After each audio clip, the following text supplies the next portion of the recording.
നമസ്കാരം. ഓരോ തെരഞ്ഞെടുപ്പ് എടുക്കുമ്പോഴും ജനങ്ങളെ പറ്റിക്കുന്ന എന്തെങ്കിലും വാദങ്ങളുമായിട്ട് രംഗത്ത് വരിക എന്നുള്ളത് CPMൻ്റെ ഒരു പതിവ് രീതിയാണ്. അങ്ങനെയുള്ള തള്ളുകളിൽപ്പെട്ട ഒന്നാണ് ഇപ്പോൾ നാളെ നടക്കാൻ പോകുന്ന ഈ അതിദാരിദ്ര്യ നിർമ്മാർജ്ജന പ്രഖ്യാപനം.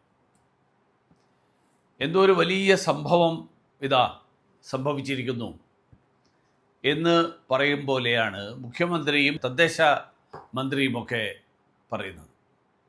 10 വർഷം കൊണ്ട് അവർ പറയുന്നത് 10 വർഷം കൊണ്ട് 64,000 കുടുംബങ്ങളെ, കണക്കനുസരിച്ചിട്ട് 1 ലക്ഷം പേരെ അതിദാരിദ്ര്യത്തിൽ നിന്ന് മുക്തരാക്കി എന്നാണ്. നല്ല കാര്യമാണ്, ആർക്കും ഒരു അഭിപ്രായ വ്യത്യാസമില്ല. പക്ഷേ എല്ലാത്തിൻ്റെയും കാരണഭൂതൻ താനാണ് എന്ന് അവകാശപ്പെടാൻ ബഹുമാന്യനായിട്ടുള്ള മുഖ്യമന്ത്രി ശ്രീ പിണറായി വിജയന് ലേശം ഉളുപ്പുണ്ടാവണം എന്നേ എനിക്ക് പറയാനുള്ളൂ. കാരണം ഈ തട്ടിപ്പ് പ്രഖ്യാപനത്തിൻ്റെ യാഥാർത്ഥ്യം അറിയണമെങ്കിൽ ലോകബാങ്കിൻ്റെ ഏറ്റവും പുതിയ റിപ്പോർട്ട് നോക്കിയാൽ മതി. കേന്ദ്രത്തിൽ ദേശീയ ജനാധിപത്യ സർക്കാർ, നരേന്ദ്രമോദിയുടെ നേതൃത്വത്തിലുള്ള സർക്കാർ കഴിഞ്ഞ 11 വർഷം കൊണ്ട് 17 കോടി ജനങ്ങളെ അതിദാരിദ്ര്യത്തിൽ നിന്നും മുക്തരാക്കി എന്നാണ് വേൾഡ് ബാങ്ക് റിപ്പോർട്ട് പറയുന്നത്. ഇത് ഞാൻ വെറുതെ പറയുന്നതല്ല, ലോകബാങ്കിൻ്റെ കണക്കുകളാണ്. MP രാജേഷ് പറഞ്ഞ മാനദണ്ഡങ്ങളെല്ലാം അടിസ്ഥാനമാക്കി അവയെ കേന്ദ്ര പദ്ധതികളുമായിട്ട് ബന്ധപ്പെടുത്തിക്കൊണ്ട് നടത്തിയ പഠനം, ആ പഠനമാണ് ലോകബാങ്കിൻ്റെത്. ഈ പറഞ്ഞ 17 കോടിയിൽ പെടുന്നവരാണ് കേരളത്തിൽ അതിദാരിദ്ര്യത്തിന് മുകളിൽ ഇപ്പോൾ വന്നു എന്ന് പറയുന്ന ജനങ്ങൾ. കേരളം ഇന്ത്യയുടെ ഭാഗമാണ്. ഗരീബി ഹഠാവോ എന്നത് കേവലം മുദ്രാവാക്യമല്ല, പ്രായോഗികമാക്കിയ പ്രധാനമന്ത്രിയാണ് നരേന്ദ്രമോദി. എന്നാൽ ദാരിദ്ര്യ നിർമ്മാർജ്ജനത്തിൽ ഇനിയും മുന്നോട്ട് പോകാനുണ്ട് എന്നുള്ള യാഥാർത്ഥ്യവും ബോധ്യവും ഞങ്ങൾക്കുണ്ട്. ഞാൻ അതിൻ്റെ ചില കണക്കുകൾ ഉദ്ധരിച്ചുകൊണ്ട് വിശദീകരിക്കാൻ ആഗ്രഹിക്കുകയാണ്. 2011-12 വർഷത്തിൽ ഇന്ത്യയിൽ അതിദാരിദ്ര്യം അനുഭവിക്കുന്നവർ ജനസംഖ്യയുടെ 16.2% നരേന്ദ്രമോദി സർക്കാർ വരുന്നതിന് മുൻപ്. എന്നാൽ അത് കഴിഞ്ഞ് 10 വർഷത്തിൽ കൊണ്ട് 2022-23 ഇന്ത്യയിലെ അതിദരിദ്രരുടെ എണ്ണം 2.3% കുറഞ്ഞു. 16% നിന്ന് 2.5%. ഇത് ലോകബാങ്ക് പറയുന്ന കണക്കാണ്. ഗ്രാമപ്രദേശങ്ങൾ 2011-12 18.4% അതിദാരിദ്ര്യം. 22-23 അത് 2.8% കുറഞ്ഞു.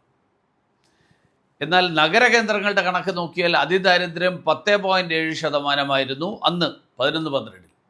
ഇപ്പോൾ അത് 2022-23 1.1% കുറഞ്ഞു. ഇതിൽ ഏറ്റവും കൂടുതൽ ആളുകൾ അതിദാരിദ്ര്യത്തിൽ നിന്ന് പുറത്തു വന്ന സംസ്ഥാനങ്ങൾ ഉത്തർപ്രദേശ്, മധ്യപ്രദേശ്, മഹാരാഷ്ട്ര, ബീഹാർ, പശ്ചിമ ബംഗാൾ ഇവയൊക്കെയാണ്. ഉത്തർപ്രദേശിലൊക്കെ കോടിക്കണക്കിന് ആളുകളാണ് അതിദാരിദ്ര്യത്തിൽ നിന്ന് പുറത്തു വന്നത്. കേരളത്തിൽ താരതമ്യേന അതിദാരിദ്ര്യരുടെ എണ്ണം വളരെ കുറവാണ്. കാരണം നമ്മുടെ പ്രവാസികൾ അയക്കുന്ന പണം, നമുക്ക് വിദ്യാഭ്യാസത്തിൻ്റെയും ആരോഗ്യരംഗത്തുമൊക്കെ സ്വാതന്ത്ര്യത്തിന് മുമ്പ് തന്നെ കൈവരിച്ചിട്ടുള്ള നേട്ടങ്ങൾ, ഇതെല്ലാം നമ്മളെ ഈ അതിദാരിദ്ര്യത്തിൻ്റെ അളവുകോലിൽ വളരെ പിറകിൽ നിൽക്കാതിരിക്കാൻ നമ്മളെ സഹായിച്ചിട്ടുണ്ട്. നരേന്ദ്രമോദിയുടെ 10 വർഷത്തിനിടയിൽ ഞാൻ നേരത്തെ പറഞ്ഞ 17 കോടി അതിദരിദ്രരായിട്ടുള്ള ആൾക്കാർ അതിൽ നിന്ന് മുക്തരായെങ്കിൽ 37 കോടി ആളുകളാണ് ദാരിദ്ര്യരേഖ, അതായത് പോവർട്ടി ലൈനിൻ്റെ മുകളിൽ വന്നു. നരേന്ദ്രമോദി സർക്കാരിൻ്റെ നയപരിപാടികൾ, ആ നയപരിപാടികളാണ് ഈ ദാരിദ്ര്യ നിർമ്മാർജ്ജനത്തിന് സഹായകമായത് എന്ന് വേൾഡ് ബാങ്ക് റിപ്പോർട്ട് പറയുന്നു. ഉദാഹരണത്തിന് ഡയറക്റ്റ് ബെനിഫിറ്റ് ട്രാൻസ്ഫർ. നരേന്ദ്രമോദി സർക്കാർ കൊണ്ടുവന്ന പദ്ധതിയാണ് നേരിട്ട് ആനുകൂല്യ കൈമാറ്റം. DBT എങ്ങനെയാണ് ദാരിദ്ര്യ നിർമ്മാർജ്ജനത്തിന് പങ്കുവഹിച്ചത് എന്ന് സ്റ്റേറ്റ് ബാങ്ക് ഓഫ് ഇന്ത്യയുടെ പഠന റിപ്പോർട്ടിലും പറയുന്നുണ്ട്.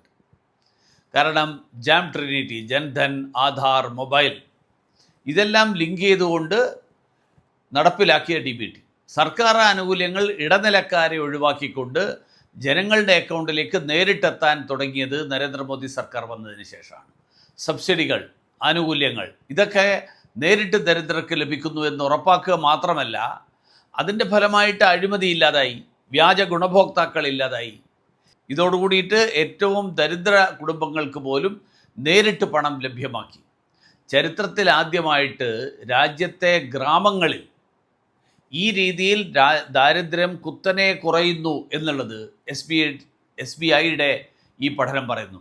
55.4 കോടി ജൻധൻ അക്കൗണ്ടുകൾ ആണ് രാജ്യത്ത് ഈ കഴിഞ്ഞ വർഷങ്ങളിൽ തുടങ്ങിയത്. 56% ആ അക്കൗണ്ടുകളിൽ 56% സ്ത്രീകളുടെ പേരിലാണ്. റിസർവ് ബാങ്കിൻ്റെ ഏറ്റവും പുതിയ ഡാറ്റ പ്രകാരം ഈ 56 ലക്ഷം അക്കൗണ്ടുകളിലെ നിക്ഷേപം തന്നെ 2.5 ലക്ഷം കോടിക്ക് മുകളിലാണ്. 2.5 ലക്ഷം കോടി. അതേപോലെ മറ്റ് ചില പദ്ധതികൾ, അന്ത്യോദയ അന്ന യോജന, ഉജ്ജ്വല യോജന, പ്രധാനമന്ത്രി ആവാസ് യോജന, ആയുഷ്മാൻ ഭാരത്, അങ്ങനെ സമൂഹത്തിലെ എല്ലാ ഏറ്റവും താഴെത്തട്ടിലുള്ള ജനങ്ങളെ ലക്ഷ്യം വെച്ചുകൊണ്ടുള്ള പദ്ധതികൾ. ആ പദ്ധതികളൊക്കെ രാജ്യത്ത് ദാരിദ്ര്യ നിർമ്മാർജ്ജനത്തിന് കാരണമായി. അതോടൊപ്പം 10 കോടി വ്യാജ ഗുണഭോക്താക്കൾ, ആ വ്യാജ ഗുണഭോക്താക്കളെ സർക്കാർ പദ്ധതികളിൽ നിന്ന് കണ്ടെത്തി പുറത്താക്കി. കാരണം ഇവരാണ് ഈ ഇടനിലക്കാരായിട്ട് മുഴുവൻ ചോർത്തിക്കൊണ്ടുവരുന്നത്. ഇനി ഞാൻ നമ്മുടെ മന്ത്രി ശ്രീ MB രാജേഷിനോട് ചോദിക്കട്ടെ, താങ്കൾ പറയുന്നതനുസരിച്ച് ഭക്ഷണം, ആരോഗ്യം, വസ്ത്രം, സുരക്ഷിത വാസസ്ഥലം, അടിസ്ഥാന വരുമാനം, ഇതാണ് ഈ 1 ലക്ഷം പേർക്ക് കഴിഞ്ഞ 10 വർഷം കൊണ്ട് ഉറപ്പാക്കിയത് എന്നാണ് താങ്കൾ പറയുന്നത്. ഇതൊക്കെ കേന്ദ്ര പദ്ധതികളുടെ ഫലമായിട്ടാണ്, അല്ലെങ്കിൽ കേന്ദ്ര പദ്ധതികൾക്ക് ഇതിലൊന്നും ഒരു റോളുമില്ല എന്ന് താങ്കൾ പറയുമോ? കേന്ദ്ര സർക്കാരിൻ്റെ അന്ത്യോദയ അന്ന യോജന, അതിൻ്റെ ഗുണഭോക്താക്കളായിട്ട് കേരളത്തിൽ നിന്ന് 5.92 ലക്ഷം കുടുംബങ്ങളുണ്ട്. ഏറ്റവും ദരിദ്രർ എന്ന് കണക്കാക്കപ്പെടുന്ന മഞ്ഞ റേഷൻ കാർഡ് ഉപയോഗിക്കുന്നവർ. ഇവർക്കെല്ലാം സംസ്ഥാന പദ്ധതികൾ വഴി ഭക്ഷ്യധാന്യം ഉറപ്പാക്കിയിട്ടുണ്ടെങ്കിൽ പിന്നെ കേന്ദ്ര സർക്കാരിൻ്റെ അന്നയോജനയിൽ നിന്ന് ഇവരെ നീക്കം ചെയ്യാൻ പറ്റുമോ? എല്ലാവർക്കും വീട് ഉറപ്പാക്കിയെങ്കിൽ ആവാസ് യോജന ഇനി കേരളത്തിൽ ആവശ്യമില്ല എന്നാണോ ഈ പറഞ്ഞതിൻ്റെ അർത്ഥം? എല്ലാവർക്കും ആരോഗ്യരക്ഷ ഉറപ്പാക്കി എന്നാണെങ്കിൽ ആയുഷ്മാൻ ഭാരത് കേരളത്തിൽ ആവശ്യമില്ല എന്നാണോ താങ്കൾ പറയുന്നത്? ഇതെല്ലാം അവിടെ നിൽക്കട്ടെ, ഇതിനൊക്കെ അപ്പുറത്തുള്ളൊരു കാര്യമുണ്ട്. ശ്രീ പിണറായി വിജയനോട് എനിക്ക് ചോദിക്കാനുള്ളത്, വോട്ട് നേടാൻ വേണ്ടിയിട്ടുള്ള ഈ തട്ടിപ്പിന്, ദാരിദ്ര്യത്തെ പ്രചാരവേലയ്ക്ക് ഉപയോഗിക്കുന്ന ക്രൂരത, ആ ക്രൂരതയല്ലേ ഇപ്പോൾ താങ്കൾ കാണിച്ചുകൊണ്ടിരിക്കുന്നത്? അപ്പോൾ ആ ക്രൂരത ജനങ്ങൾ തിരിച്ചറിയും. നിങ്ങളുടെ അഭിപ്രായങ്ങൾ ചാറ്റ് ബോക്സിൽ മെസ്സേജായിട്ടിടണം. ഈ വീഡിയോ ഷെയർ ചെയ്യുക, ലൈക്ക് ചെയ്യുക, ചാനൽ സബ്സ്ക്രൈബ് ചെയ്യാനും മറക്കാതിരിക്കുക എന്നുകൂടി ഞാൻ ഓർമ്മിപ്പിക്കുന്നു.